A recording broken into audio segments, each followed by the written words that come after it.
Salutations everybody, it is Matty here today and welcome to the Elder Scrolls 6 Wishlist series, a series designed to help dictate the future of the Elder Scrolls franchise every Thursday at 12 p.m. Eastern Standard Time, or at least I try to bring your wishes to the forefront. What should Bethesda keep from previous entries? What should they learn from past mistakes? And what should they do moving forward that the rest of the industry is doing? We discuss all of that here today. The topic we're going to be focusing on in this episode is puzzles. The following comment comes from Bob, Cursemakers. Puzzles. There was a variety of puzzles in Skyrim like the puzzles in the Dwemer and Nordic runes. Should the puzzles in Elder Scrolls 6 be more difficult and challenging? The stone puzzles with the animals in the Nordic runes, for example, were too easy in my opinion. Now the reason I want to cover this one is because I think there's an interesting balance between puzzles. Number one is I liked Skyrim's puzzles for how simplistic they really were. I think they served a good purpose because when you play Fallout 4 and you realize what happens when you just have that straight killing, you don't have even the simplest puzzle in between, it becomes a more redundant experience.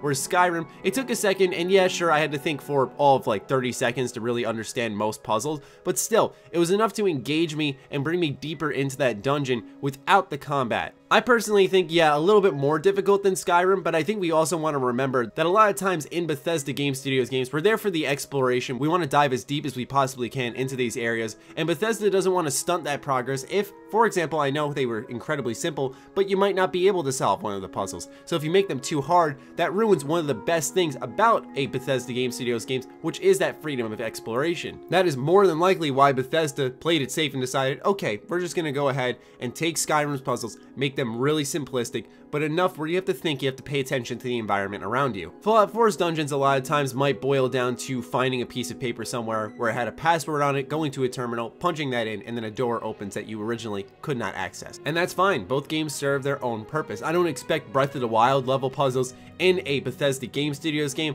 but yeah, I'm sure they could go somewhere a bit more complex. But with that said, we have to recall that feeling, as awesome as it sounds, having a little bit of extra difficulty that's outside of the combat in a game. We have to consider the fact of how frustrating it is when you get stuck on a puzzle. And I know this is where a lot of gamer egos pop in and they go, well, if you're not a fucking idiot, then you can get through the puzzle. And absolutely, dude, I get it, but some people are there for different reasons and struggle with different things. Me personally, I think the Skyrim puzzles served a good purpose. What they need to do is bring a different variety of those same level of difficulty puzzles, maybe a little bit more challenging, into the mix. Stuff that involves me maybe using different spells I have to progress through the dungeon itself, if that's even possible. Once again, that could limit the exploration if I don't have a specific spell, but maybe they could rely on some beginner spells such as flames, such as ice, to get the job done. And if not spells, perhaps items you find throughout the dungeon itself that can get you from point A to point B and serve just that purpose in that dungeon. I know Skyrim had one in Sarthal where you had to use one of the amulets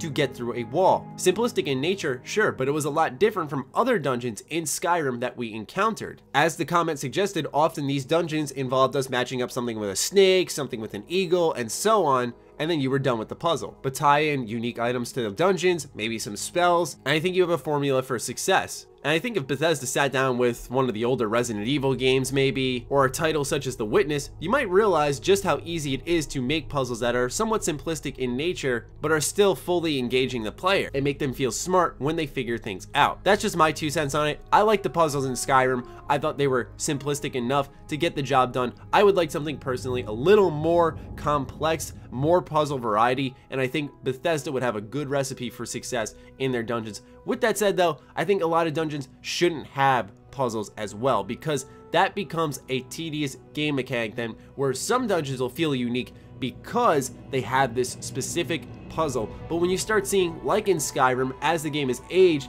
you notice, holy crap, why does every dungeon have this same animal layout? What were they thinking when they were making this dungeon? So just some food for thought there. Thank you, Bob, for your excellent wish, and as always, ladies and gentlemen, place your comments down below on what you would like to see in the next entry of the Elder Scrolls franchise, and hopefully you will be featured in this video series here. Other than that, follow me on Twitter, like me on Facebook, those links are in the description down below, along with my Patreon. Do consider supporting that as it fuels all the content we create here. Stay sexy, stay active. I love you all. Peace.